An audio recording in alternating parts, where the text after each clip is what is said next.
problems affecting the civic space is securitization.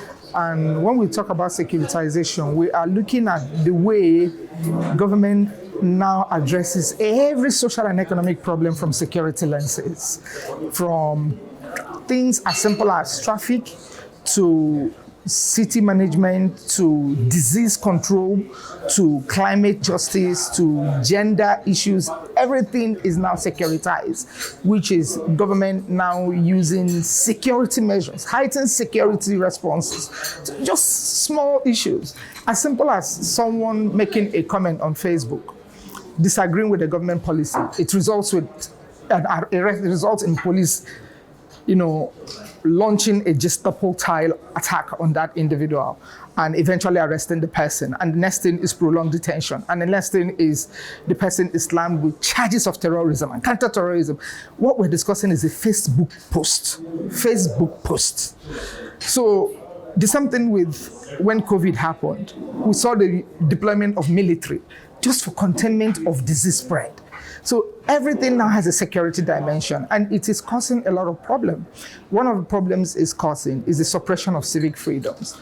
Citizens are no longer able to speak freely, no longer able to move about freely, no longer able to assemble and associate freely, participate in governance freely, because they are worried about the repercussions of even exercising their basic rights as citizens. So these are the concerns that this report, some of the concerns that have been raised, and we are inviting, this is like an invitation for reform, calling on the government to rethink the approaches that it is using to police the state and to govern the state.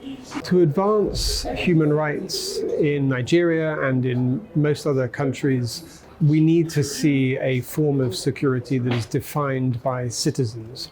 If you ask an ordinary person, what makes you feel safe? What makes you feel secure? Many people will say, I want to be safe in my home, I want to be safe on the streets. And that might make you think that the answer to that, therefore, is we need more police and we need more military and so on. But actually, if you expand the conversation and ask them to think a bit more deeply about what matters to them every day in keeping safe and healthy and secure, people start to talk about other things. They talk about education, they talk about housing, they talk about having enough food, clean water. This is a form of human security, which is in quite a contrast to the hard security that we see dominated by states.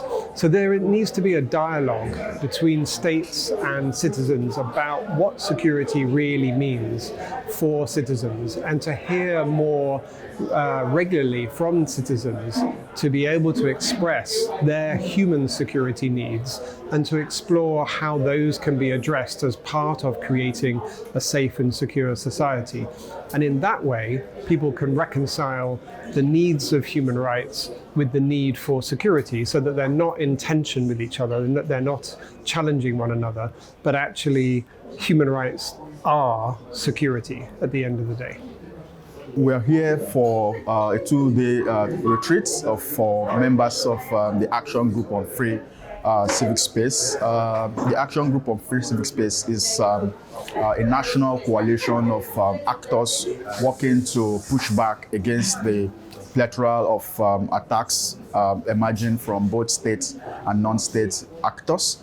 And for over the years, we have been carrying out different interventions from capacity building to community sensitization to policy reform to criminal justice administration, and so on and so forth. Basically, we are here to take stock of some of the activities that we have done, the successes that we have recorded, the challenges that we have faced, and to see how collectively we can reposition ourselves for the task ahead. Basically, this retreat is a moment of reflection and of course of commendation for all that we have done so far, and to forge ahead.